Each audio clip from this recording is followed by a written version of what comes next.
Everybody, welcome to the first session of the Accelerated Fellowship Program. Today, we'll give you a brief overview of student government, and then at the end, we have our own Dean of Students coming to talk to us, Pat Bosco. So, we get started. We're going to start with some introductions, led by Sarah. Okay, so we just want to get to know everyone who's in the room, and we're going to start by just introducing ourselves. So, my name is Sarah McDermott. This is my first year in Senate. Last year, kind of spur of the moment, decided to run for student body president, and when that didn't work, I ran to be a senator and got that position. So, I've just been getting acclimated this year, and I've learned a lot, and learned a lot from Ryan, who I'll have him introduce himself now. Hey guys, my name is Ryan Kelly. I chair the Special Committee on Leadership this year, which is the committee that put this program together. We're really looking at just ways that we can decrease the barriers to students wanting to go into SG. This is my first year being a senator, and I was an intern last year. Hi, my name is Ramin Rastanpour. I am also a first-year senator. Yeah. It's my first year in SGA. So I am actually a fifth-year senior, so I went into my fifth year TNN, and I'm in civil engineering. I'm also a fifth-year senior, so it's never too late. And I'm Jordan Martin. This is my second year as a senator, and Ryan was my intern last year. So we are thinking if you guys want to just like stand up, get to know maybe like one or two, three, don't meet too many people, but just try to get to know some people. Introduce yourself, name, major, maybe hometown, and like a fun fact about yourself, and then we're gonna have you introduce someone that you met. So better not introduce your own friend, the person that you meet. Okay? So stand up and let's get mingling. Me and Leonardo right here.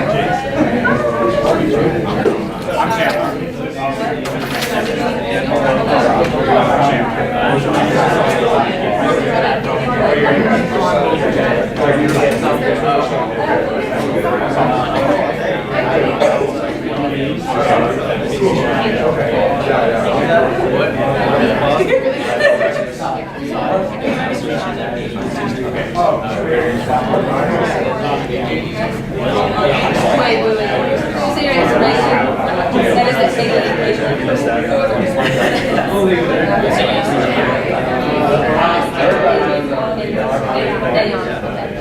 I'm sorry.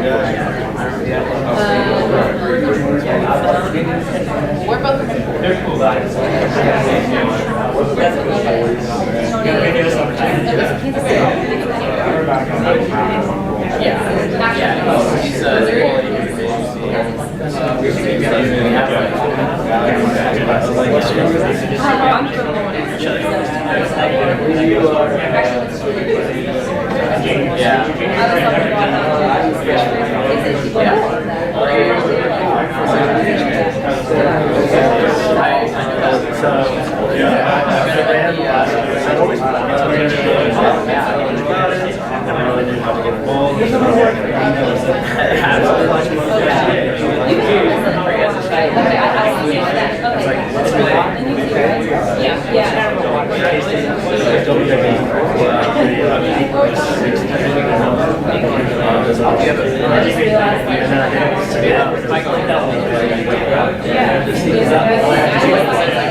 There's a lot of really good stuff. You feel like you've gotten the better. I did not know where to start.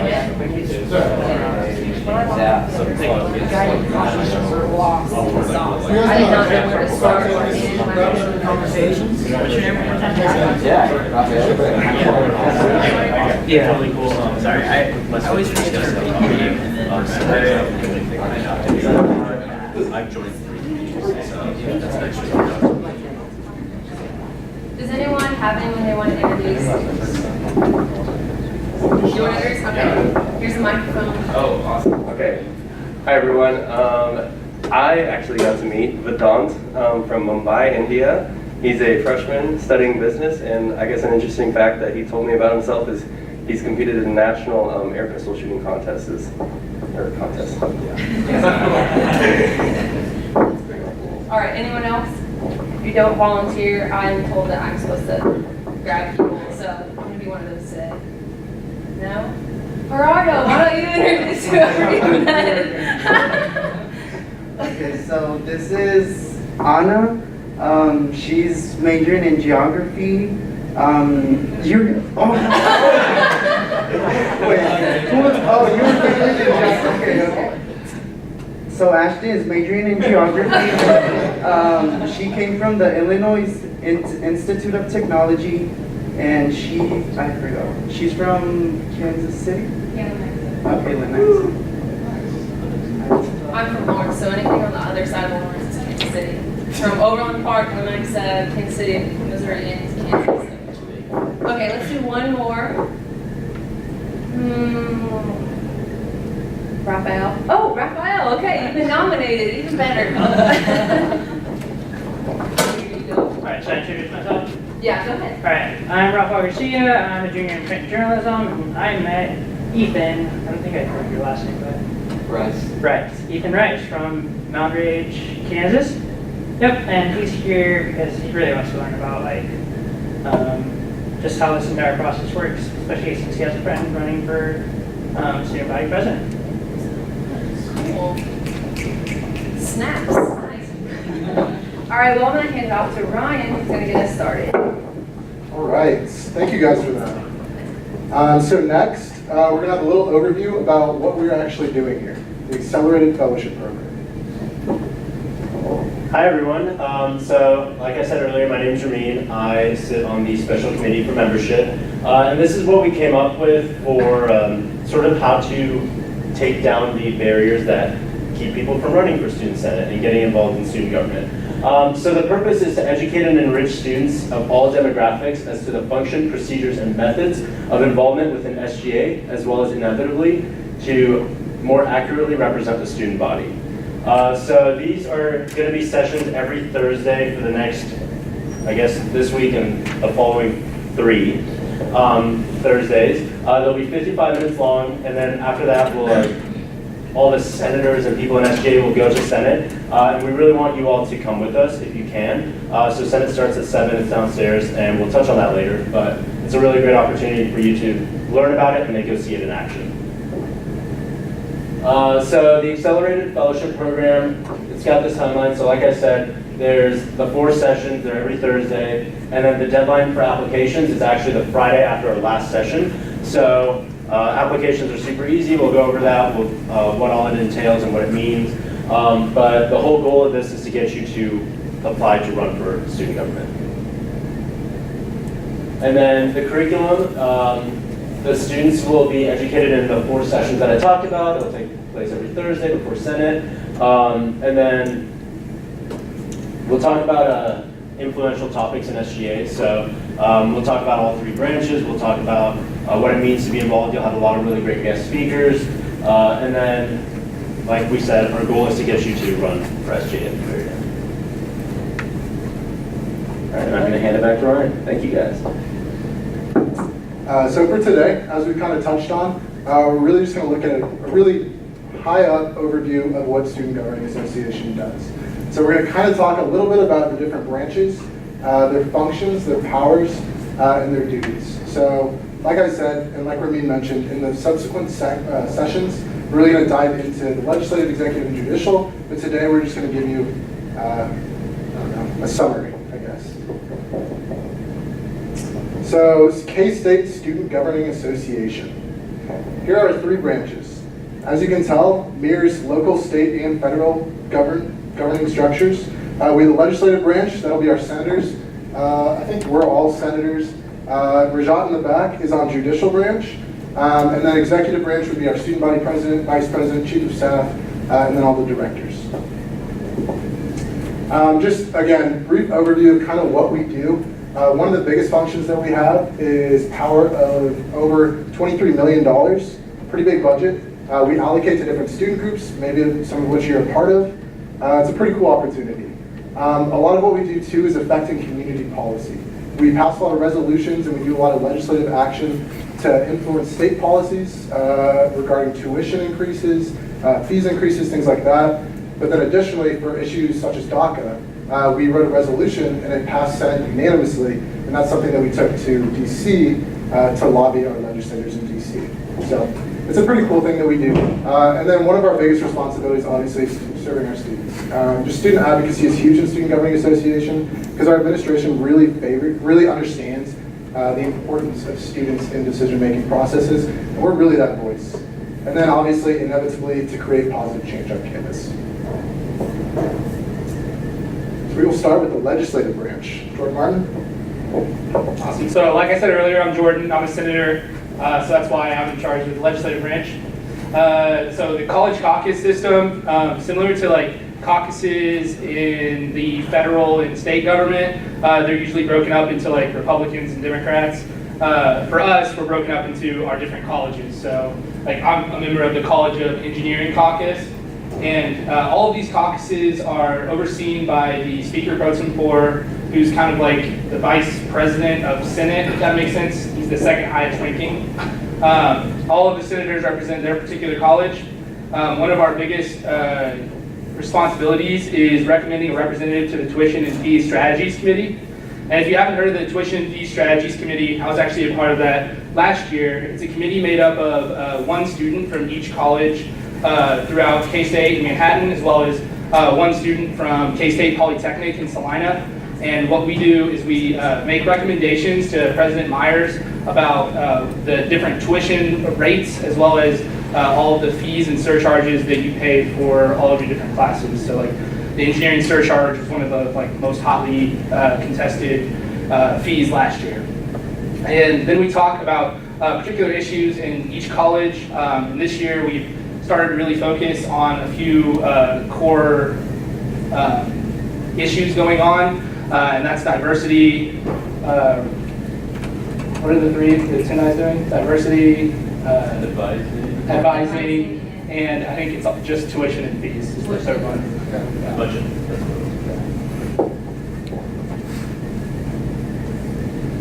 And so within the legislative branch, these are like kind of the higher up positions. The speaker, he's in charge of each of the Senate meetings, as well as the legislative executive committee.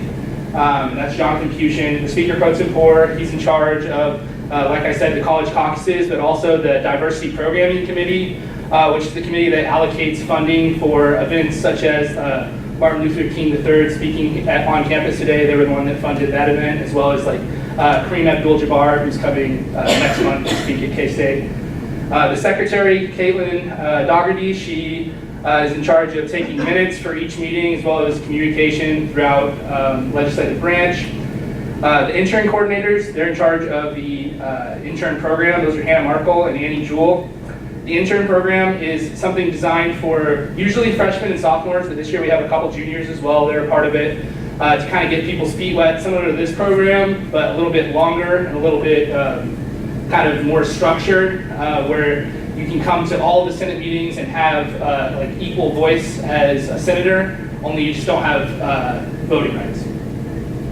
And then the parliamentarian, Samuel Pittman, he just makes sure that like Robert's Rules of Order are followed.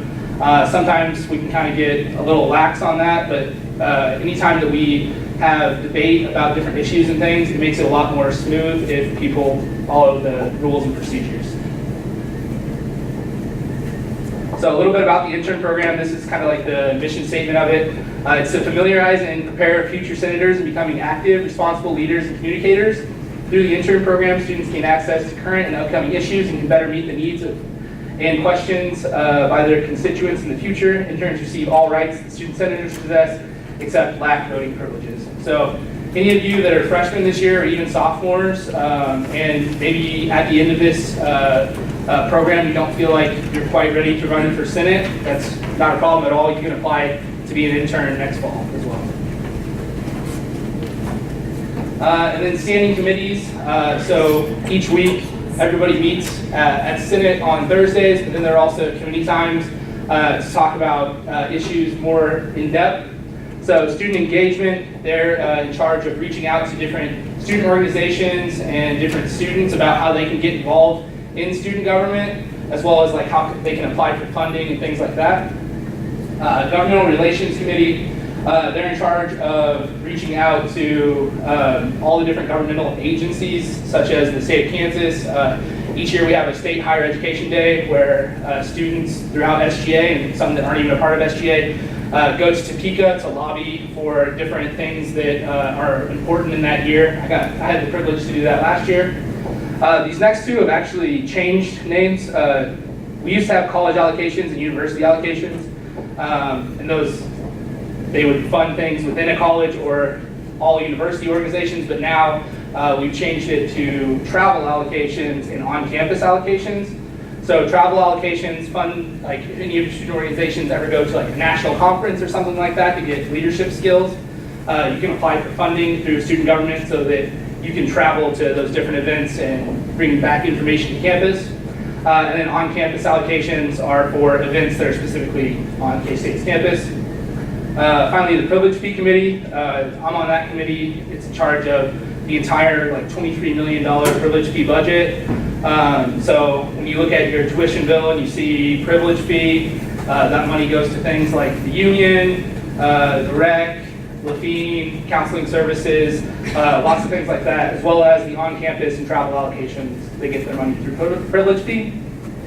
Senate operations, they're in charge of making sure that like bills and resolutions look pretty and things like that, making sure everything like runs efficiently. They, anytime there's changes in bylaws and things like that, they're the ones that oversee that.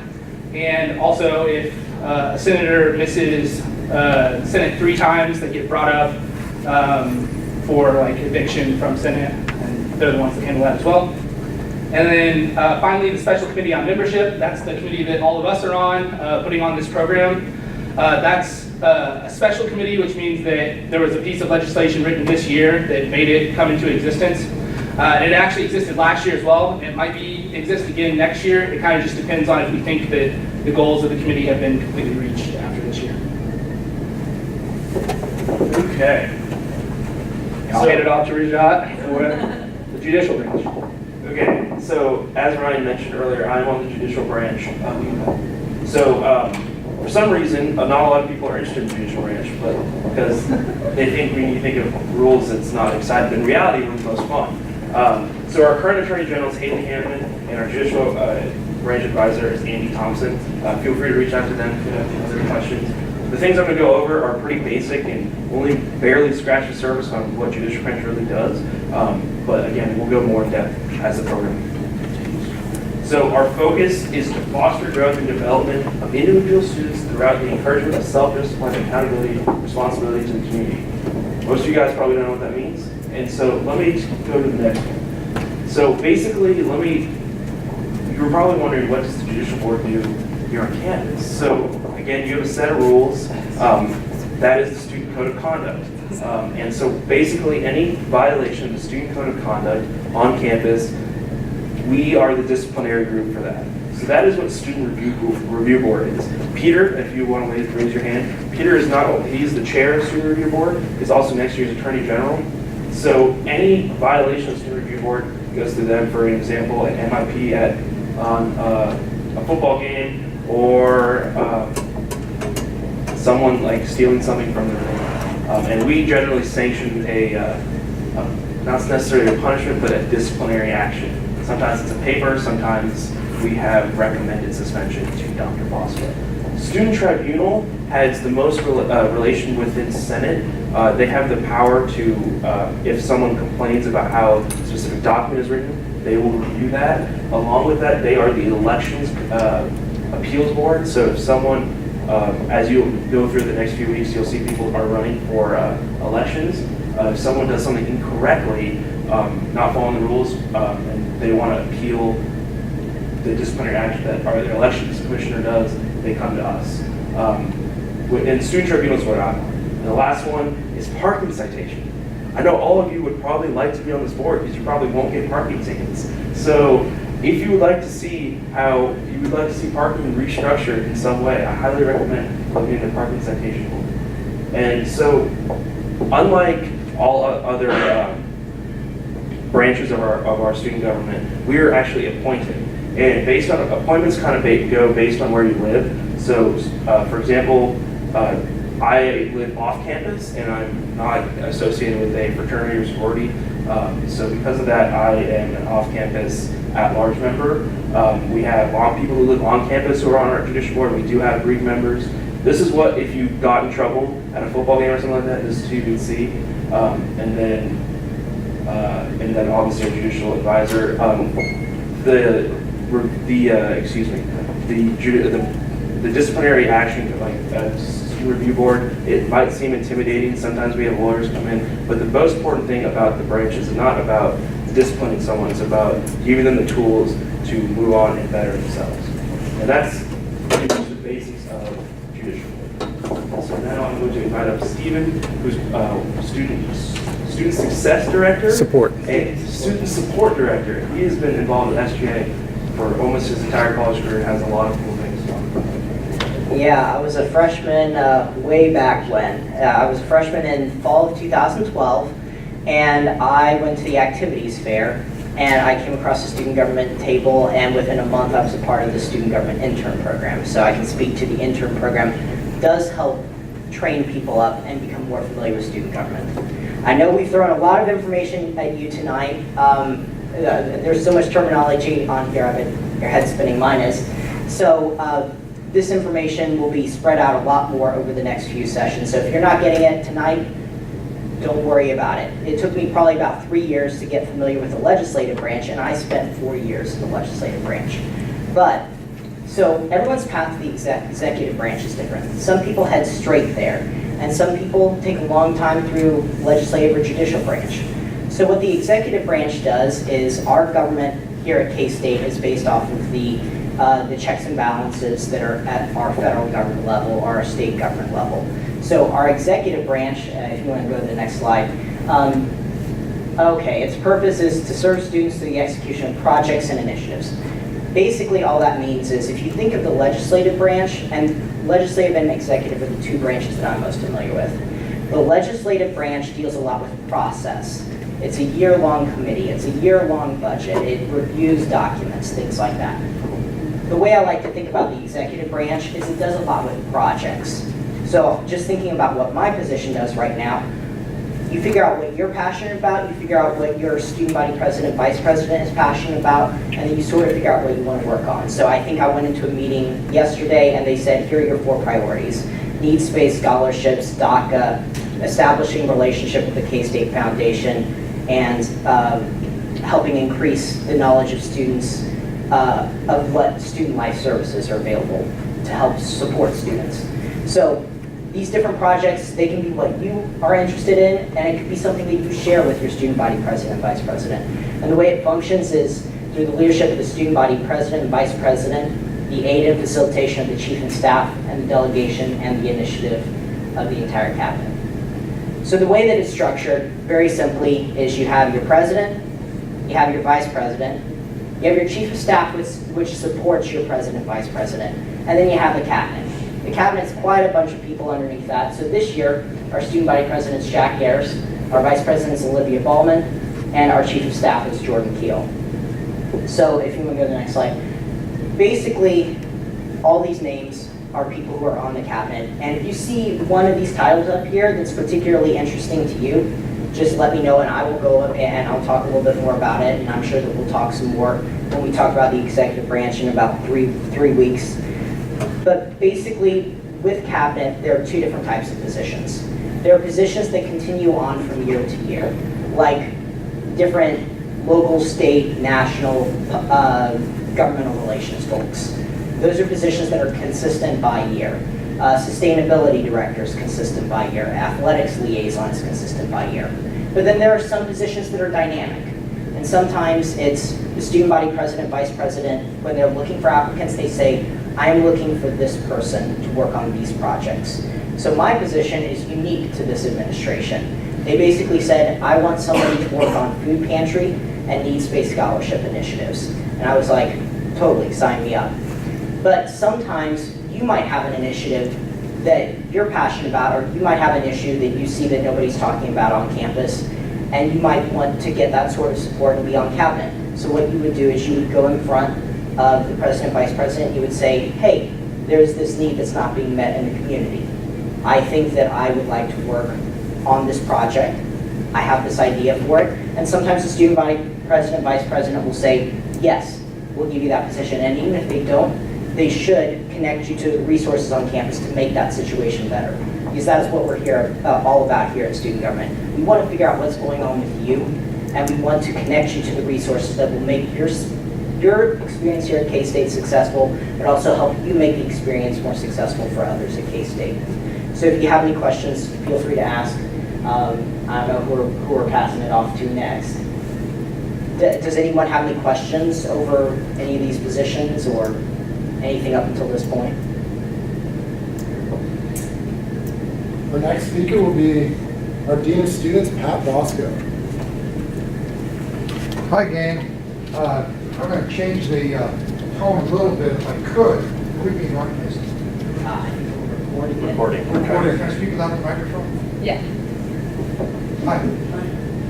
Pat Bosco, Vice President, Dean. Oh, I like this. Okay, let me begin by, let's get down to the basics. Why student government? Why? Help me out. Give me a list of reasons why we have student government. Yeah. Give students a voice in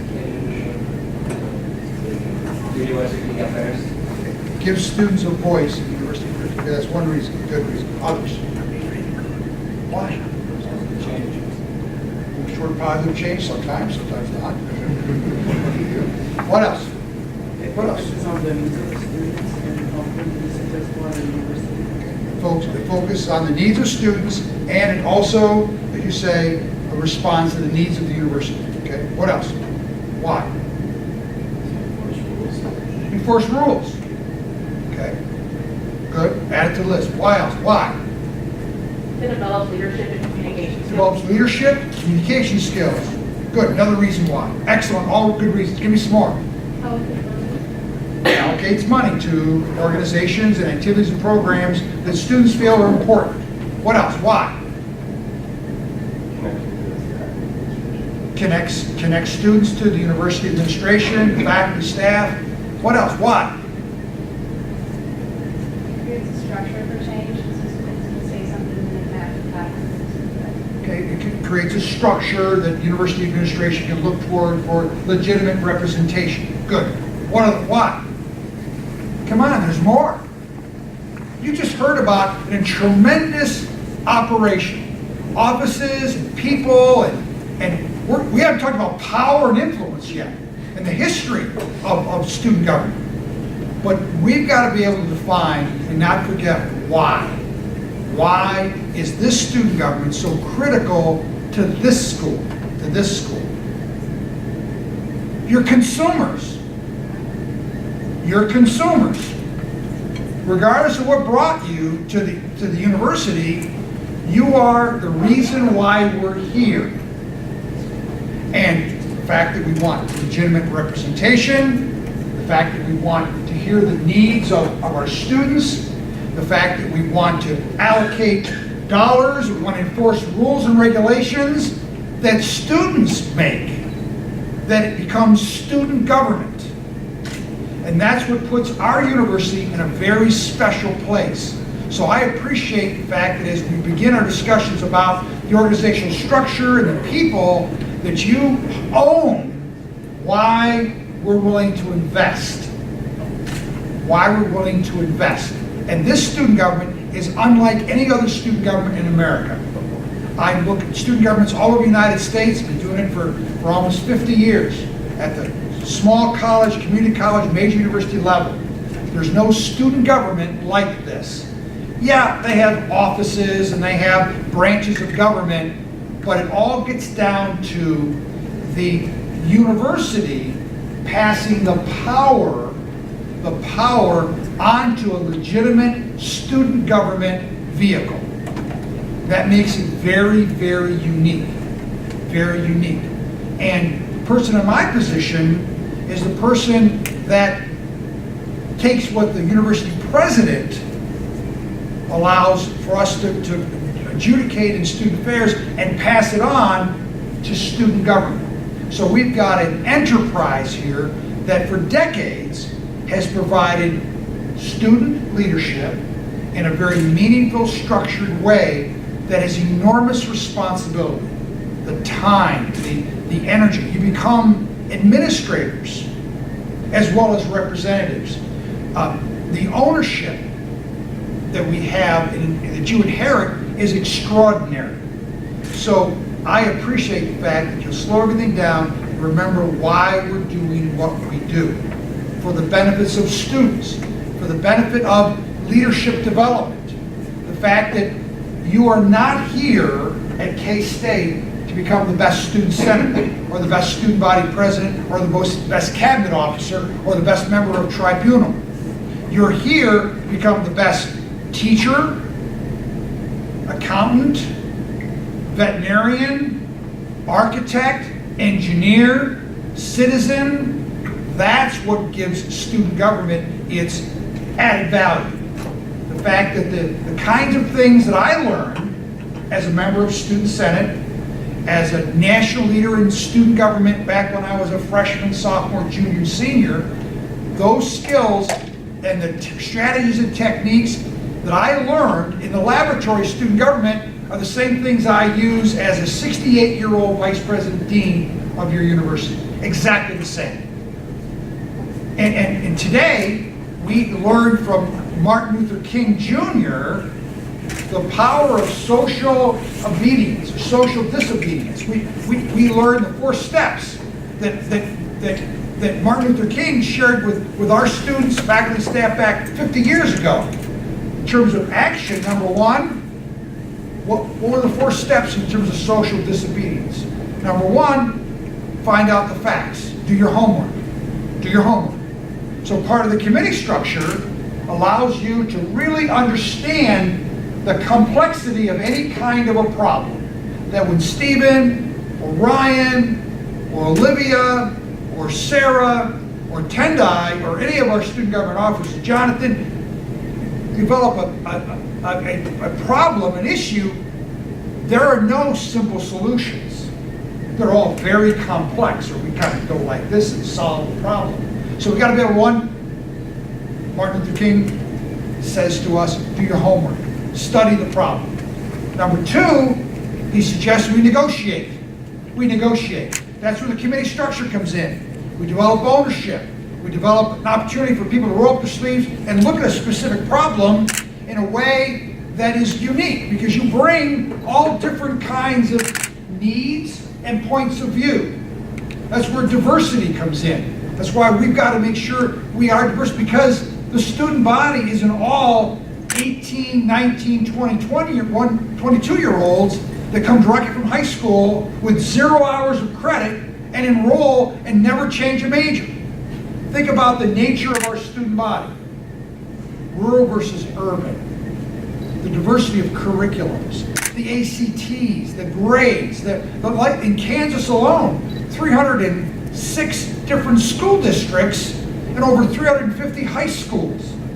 And every one of those school districts have a different way of grading. And look at out of state, international students, traditional, non-traditional students, students from different countries, different parts of the state, different parts of America, all coming together and making a family. So student government becomes very complex. Number two is negotiating. And that becomes sometimes a very important part of decision making. The give and take. All politics is local. That's Tip O'Neill, former majority leader of Congress. All politics is local. What do we feel? What do we feel? So we establish an environment where we can negotiate. Third, on Reverend King's steps to action, third is self-purification. Self-purification, which is an interesting term that Dr. King shared anytime he talked about change, to take care of yourself. To understand that after you get through negotiating, there's still you're still a student. You're still a student. That's what you're here for, to study. But the time and the ownership and the passion our students put into any kind of issue, we got to make sure we take care of ourselves. We want to make sure sometimes it's meditation, sometimes it's getting away from the campus and going on vacation, sometimes it's holing up somewhere or going to the rec. It's taking care of yourself and realizing that you have to put yourself in a position, the right kind of position, to understand that negotiation didn't work, that there has to be a plan for action. And Reverend King gave us an opportunity to act, to place action. So student government gives us all of that. In terms of the history, it's worth the taking the finger out of your navel and raising your hand and saying, hey, I want a piece of the action, because you're in the main game. We talk about student success. We talk about keeping the price of higher education reasonable, remembering that we have committees that deal not only with behavior, but also establishing the rules and regulations, the expectations of our student body. We deal with student legal rights, freedom of speech. Our student newspaper is a phenomenal example. The Student Publications, Board of Student Publications is a prime example of student government, where the collegian, our collegian, and related publications on a student pub, totally independent. Student government has that same kind of enterprise. So does ARH and ARH and ARH. I messed up here. HGB, the Hall Governing Board program, and our Association of Residence Halls. Same thing with IFC and Panalytic, are all associations that have a great deal of independence. This union is part of student government. It's a student government philosophy where students are elected by the student body to run our student union. A $10 million operation turned over to undergraduates. Decide on what food service programs, what our budgets go like, the salaries in our building. Nobody does that. But the students sitting around the table in the Pitts conference room are dealing with all these issues, and they've been elected by the student body, as our student senators have, and our student body president and vice president-elect have been elected to be our legitimate representatives. There's a great deal of weight and responsibility on that. The last point, before we have any questions, is that where does the power come from? Some of it is within our ability to operate our own affairs. Some of it is delegated from the president of the university. He or she gets that power from the regents. And the regents are selected by the governor and approved by the legislative branch of our state. Those 9 individuals are the governing body of the entire state university system. All of the universities in Kansas, all the community colleges, all the technical schools. And by law, that governing body delegates to the president of each institution the authority to run the entire school, to handle, in K-State, a $100 million budget. And then our president delegates out responsibilities. And through the vice president for student affairs, over the last 50 years or so, we've been able to continually maintain this delegation of responsibility on a variety of issues that we've talked about, and you'll learn more about as we go. Are there kinks in the armor? Absolutely. Because the needs of our student body are so diverse. Because there are no simple solutions anymore. All complex issues. There are no A plus B equals C. We have lots of opinions, and it takes time. Not only it takes time to work through the right K-State solution, but that's part of the process of making like sausage. It takes a process. So you have to be committed to time. You have to be committed to taking care of yourself, but realizing that this is a tremendous learning opportunity as well. We have great success stories that complement your academic major by rolling up your sleeves and helping us with committee assignments as you negotiate, with areas where you research and try to come up with the best possible solution by doing your homework. And at our university, the language is statistics. It's not standing up on a chair and saying, I've talked to a few students. Those days are gone. Now, there's too much at stake. There's too much riding on every decision we make. We're not the kind of school that we throw everything up at the ceiling and hopefully it sticks. We can't do that. The issues are too important. Dealing with student success, with freshman and sophomore retention, with students having food, with students being able to afford to go to school here, the atmosphere, the climate, so students are successful, that we define family, and as we sincerely developed a mechanism, and others will talk about as we go, that allows our students to exercise a tremendous responsibility. It's awesome. It's awesome. And there's nothing like it in America. And it does mean sometimes it takes longer to get things done because we're committed to a process, and that's critically important. Other schools dictate. Other schools will say, students, you're going to do this or that.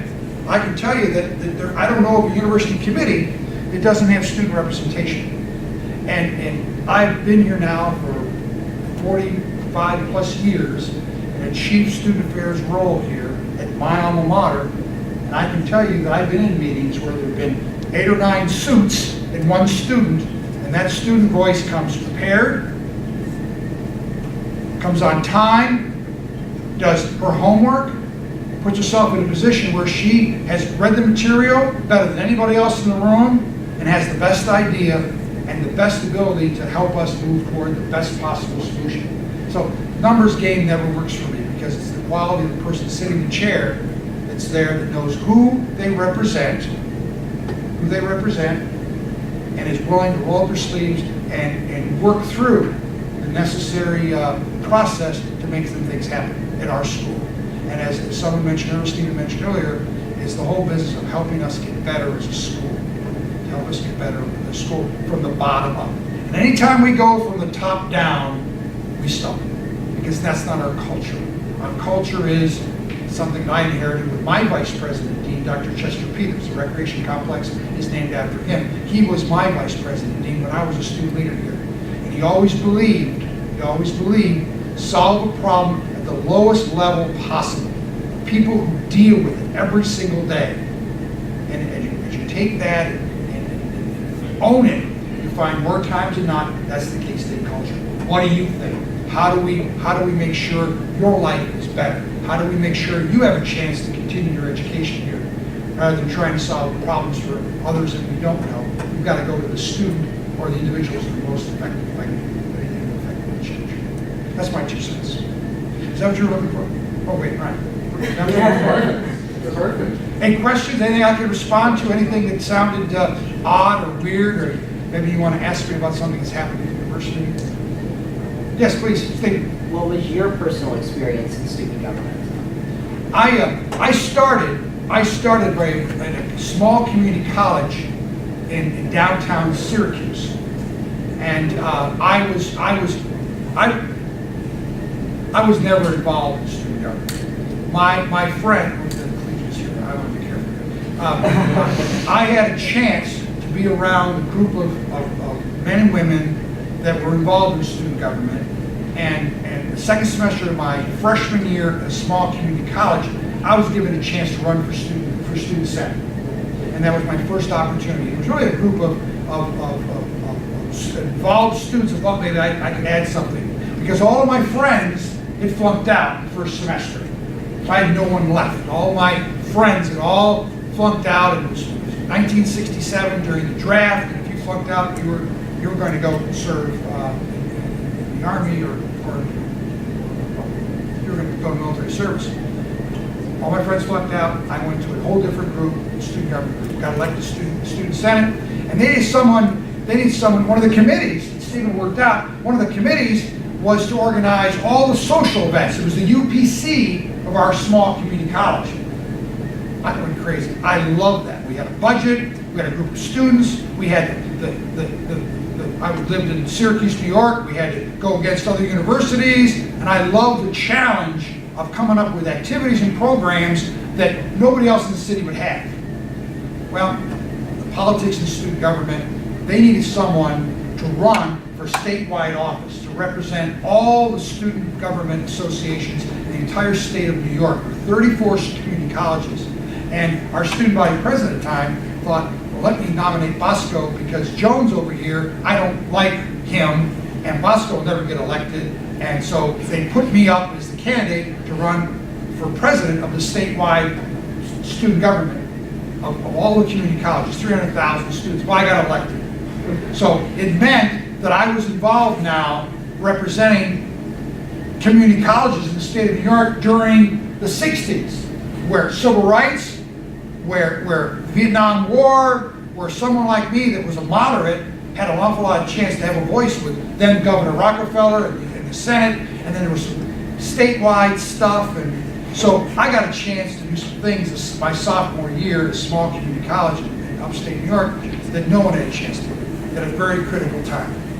Came here to transfer, well, when I get ready to transfer, I wanted to go to a school that had a residential experience. I wanted to go to a school that had strong student government. I wanted to go to a school that prided itself in defining students as something very meaningful. And I would write handwritten notes to all people that I had met on a national level in my student government work. Because I was going to stay in the state of New York because there wasn't a school like K-State in the state of New York. I wanted a school with fraternities. I wanted a school with powerful student government, with weekends. I wanted to go away.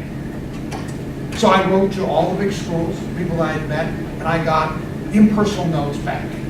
I'm sitting on the couch, March of my sophomore year, watching Walter Cronkite. Now, none of you should know who Walter Cronkite was. Walter Cronkite, 3 major networks in the United States at the time, CBS, NBC, and ABC. 7 o'clock news on the East Coast, a half hour, that's all the news you had. You didn't have CNN, ESPN, half hour was national news. His opening newscast, March of '69, was Senator Mike Mansfield's Landon Lecture address at Kansas State University. Mike Mansfield was a hero of mine. He was the leader of the United States Senate, the Democratic side. I met him several times. He was, for all the right reasons, a great, great leader. Kansas State University. So I wrote my questions to Kansas State University. And in terms of all this impersonal correspondence I got with people I knew, I got a letter back that said, "Dear Pat," and answered all of my questions about student government, about a college of education versus a department of education, about the role students play in our university. And it was signed by an assistant director of admissions, a guy named Dick Elkin. I got the letter, and I called up this Kansas State University. By the way, on the letterhead, it had Willie the Wildcat, the old Willie, and it said, you want to be a Wildcat. Whoa, that was pretty cool. So Willie has always been my favorite. That's a little short. I call up the director, this person on my letter, and he answers the phone, answers all my questions, invited me to the campus. 15 years later, I am in a leadership position at our university where I have to pick the next director of admissions at our school. Guess who I picked? Dick Elkins. guy who wrote me that personal letter.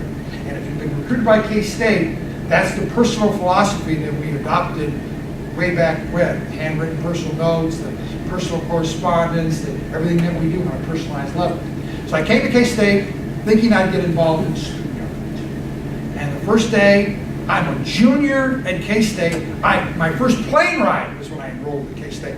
I knew no one, nobody in the entire state of Kansas. I walked in the student government office, and the student body president was welcoming, showed me the chart of all the people, all the good stuff, and that was my first venture. So the fact that student government has established a program to help encourage you to get involved in student government, that speaks to me because that's how I got involved. They took a guy that looks like me, from New York, talks like me, and that student body president took me under his wing.